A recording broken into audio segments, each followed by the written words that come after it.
एक टॉपिक है organisational structures and governance models of hospital operation and administration. इस topic पे आपको एक्सप्लेन करेंगे।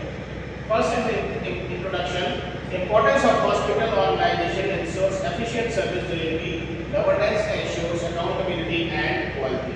बेसिकली कोई भी हॉस्पिटल को उसका जो ऑर्गेनाइजेशन है वो इंश्योर करता है एफिशिएंट सर्विस देने के लिए, और साथ में governance ensures accountability and quality. तो अगर गवर्नेंस है, वहाँ पे किसी भी क्रियान्वयन को करने के लिए प्रॉपर सिस्टम है, तो उसमें अकाउंटेबिलिटी भी होती है और साथ में क्वालिटी भी होती है। Next is definition of hospital organisational structures, framework defining roles, responsibilities and authority. It aligns resources and the staff to hospital goals. तो बेसिकली क्या होता है, किसी भी हॉस्पिटल का एक फ्रेमवर्क हो जो सबके रोल्स को डिफाइन करे, उनकी रिस्पॉन्सिबिलिटी को डिफाइन करे और उनकी अथॉरिटी को डिफाइन करे।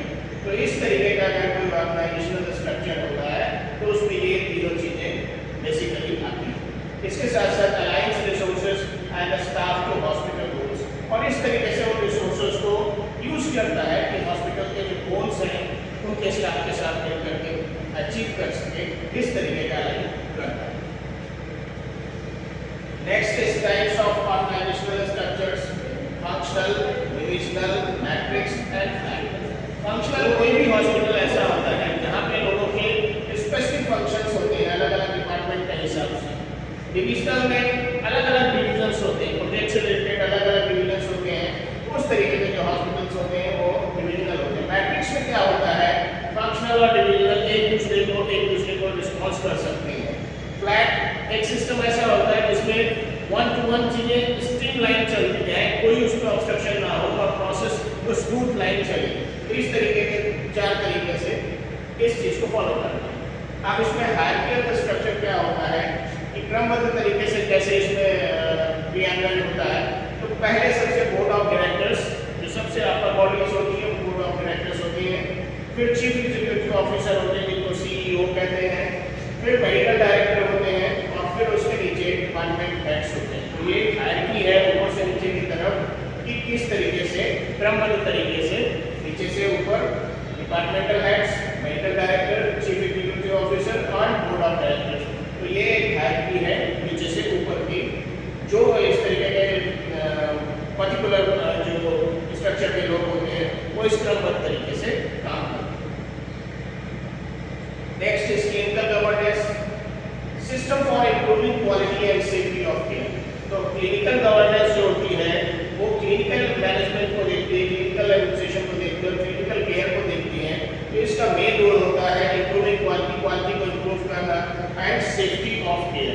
केयर के साथ सेफ्टी का भी ध्यान रखें। इंपॉर्टेंस क्या है इसकी, इंश्योर्स अकाउंटेबिलिटी, सबसे बड़ी चीज जवाबदेही तय होती है एंड कंटिन्यूअस इंप्रूवमेंट, और इसका जो है वो कंटिन्यूअस इंप्रूवमेंट भी होता रहता है। Next is administrative governance, definition, oversight of non clinical operations. Importance क्या है, it supports clinical functions and compliance. तो बेसिकली एडमिनिस्ट्रेटिव गवर्नेंस क्या होता है, क्लिनिकल गवर्नेंस और एडमिनिस्ट्रेटिव। एडमिनिस्ट्रेटिव में अब oversight to non clinical operation, जितने भी नॉन क्लिनिकल ऑपरेशंस हैं जो मेडिकल से डायरेक्ट पेशेंट से संबंधित नहीं है, उस तरीके के सारे क्रियान्वयन को एक तरीके से लुक आउट करता है, देखते हैं। और इंपॉर्टेंस क्या है, इट सपोर्ट्स क्लिनिकल फंक्शंस, और जितने भी क्लिनिकल फंक्शंस होते हैं जो पेशेंट से रिलेटेड वर्क्स होते हैं और कंप्लायंसेस होते हैं, उनको एक तरीके से सपोर्ट करके कि उनमें आप उस काम को होने में हेल्प करते हैं। Next is role of hospital board of directors. क्या रोल है बोर्ड ऑफ डायरेक्टर्स का, जो सबसे अपर बॉडी होती है। स्ट्रेटेजिक ओवरसाइट, जो भी आगे की स्ट्रेटेजी बनती है उसको लोग देखते रहते हैं, ओवरसाइट करते हैं।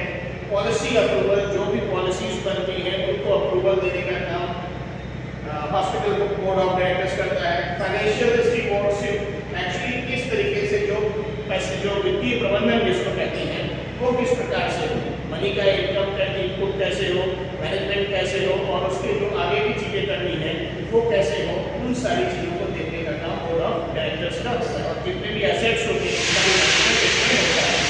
इसके साथ साथ रिस्क मैनेजमेंट, कोई भी जो भी रिस्क भी मैनेजमेंट की जिम्मेदारी दोनों डायरेक्टर्स की होती है। Next is role of CEO and senior management.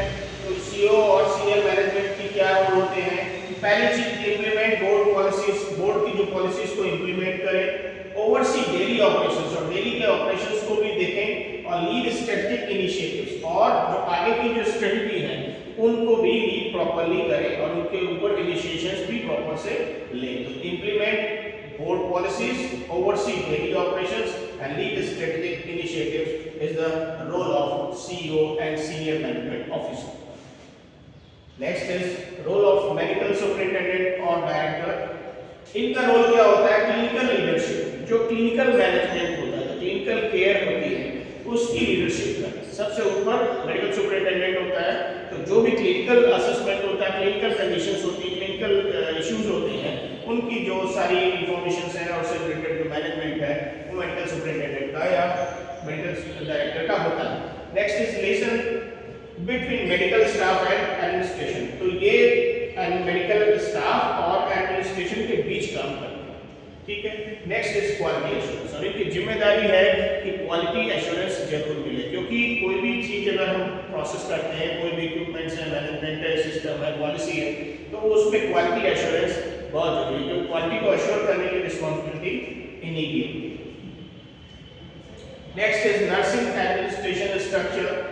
तो नर्सिंग एडमिनिस्ट्रेशन स्ट्रक्चर में सबसे नीचे staff nurse, ward in charge, nursing supervisors and chief nursing officer. तो ये हायरार्की है। तो सबसे नीचे स्टाफ नर्सेस होती हैं, उनके ऊपर जो होती हैं वार्ड इंचार्ज होते हैं, नर्सिंग सुपरवाइजर्स उनके आगे, और फिर चीफ नर्सिंग ऑफिसर, जो सबसे ऊपर चीफ नर्सिंग ऑफिसर होती है। तो ये एक हायरार्की है किसी भी नर्सिंग एडमिनिस्ट्रेशन के स्ट्रक्चर का, ठीक है। Next support services administration. तो जो भी सपोर्ट सर्विसेज हॉस्पिटल ऑर्गेनाइजेशन में रिक्वायर्ड होता है, उसमें ह्यूमन रिसोर्स है, फाइनेंस है, आईटी है, और फैसिलिटीज एंड मेंटेनेंस। तो ये चारों चीजों की जरूरत होती है। सबसे पहली चीज ह्यूमन रिसोर्सेज, तो जो भी उसमें लोग काम करते हैं उनकी जरूरत होती है, स्टाफ की जरूरत होती है। फिर नेक्स्ट है फाइनेंस, फंड का, और उसके साथ साथ उसका किस तरीके से यूज होना है और किस तरीके से आगे की पॉलिसी बननी है उस पे होगा। And third is IT information technology से related, and fourth is facilities and maintenance. तो उन पे क्या फैसिलिटीज और उसका कैसे मेंटेनेंस करेंगे, इस पे फोकस रहेगा। Next is governance model. Governance model में क्या होता है? Centralised decision making at the top level. तो जब भी कोई डिसीजन लेना है गवर्नेंस मॉडल में, तो टॉप लेवल से ही डिसीजन होगा। Next decentralised means authority distributed to departments. जो पावर और जो कैपेसिटी है, नीचे के लोगों को एक तरीके से अथॉरिटी दी जाती है कि आप सुपरविजन के अंडर में काम करें। तो इस तरीके से अलग अलग डिपार्टमेंट में अलग अलग लेवल की अथॉरिटी अपने काम की अथॉरिटी दूसरों को देते हैं, ताकि वो आगे उन चीजों को सही से करें। Next is public versus private hospital.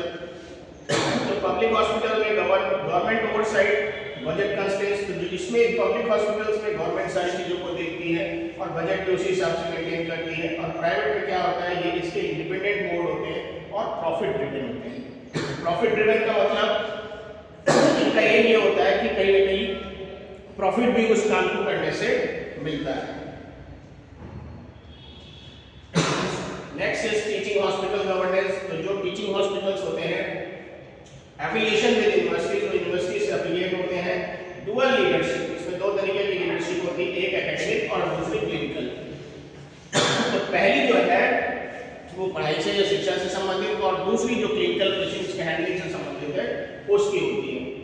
Third point is research and training focus. और इस तरीके के हॉस्पिटल का जो फोकस होता है वो बेसिकली रिसर्च पे और साथ में ट्रेनिंग पे होता है, क्योंकि बिना रिसर्च और बिना ट्रेनिंग के इसका गोल सक्सेसफुल नहीं है। Next is role of committees. Committees हर हॉस्पिटल और इंस्टीट्यूशंस में होती हैं और उनका बहुत इंपॉर्टेंट रोल होता है, जिसमें मेन है ethics committee, next is infection control committee and third is quality assurance committee. क्योंकि इन तीनों कमेटी की हॉस्पिटल के फंक्शनिंग में बहुत बड़ा रोल होता है, क्योंकि अगर एथिक्स नहीं है तो फिर किसी भी काम को करने के लिए कोई मतलब नहीं, क्योंकि बिना नीति के, बिना किसी व्यवस्था के उस काम को करना कोई मतलब नहीं। तो उसको मेंटेन करना।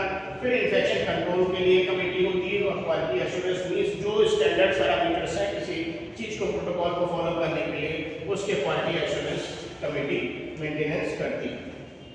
Next decision making process, strategic planning, उसमें स्ट्रेटेजिक प्लानिंग होनी चाहिए, ऑपरेशनल मीटिंग्स होनी चाहिए और इंटरडिसिप्लिनरी कोलैबोरेशन होना चाहिए। तो क्या होता है जब कभी भी डिसीजन मेकिंग होती है तो उसमें स्ट्रेटेजिक प्लानिंग होनी चाहिए, कोई भी स्ट्रेटेजी बनती है उसकी प्लानिंग होनी चाहिए। ऑपरेशनल जो भी ऑपरेशंस होते हैं, ऑपरेशन मतलब जितने भी वर्किंग्स होती हैं उनकी प्रॉपर मीटिंग्स होनी चाहिए और इंटरडिसिप्लिनरी कोलैबोरेशन जरूर होनी चाहिए। अलग अलग डिसिप्लिनरी फंक्शंस में आपस के कॉम्बिनेशन होने चाहिए ताकि एक कोई डिसीजन हम ले सकें।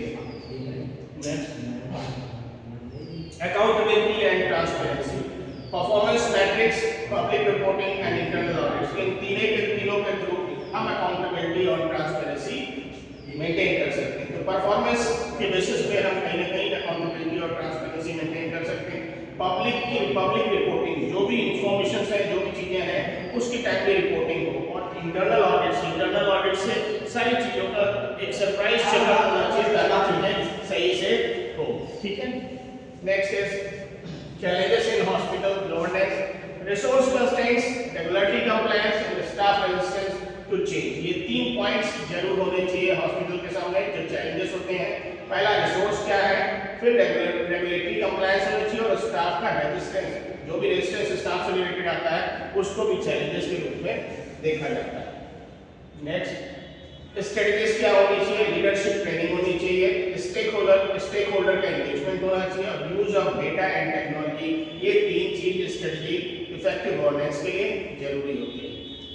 Next this is the case study, multi-layered structure, use of electronic class dashboards and regular board reviews. ये एक तरीके से आप केस स्टडी के फॉर्म में इसको फॉलो कर सकते हैं। And last summary, organisational structure defines role, mainly role को डिफाइन करते हैं।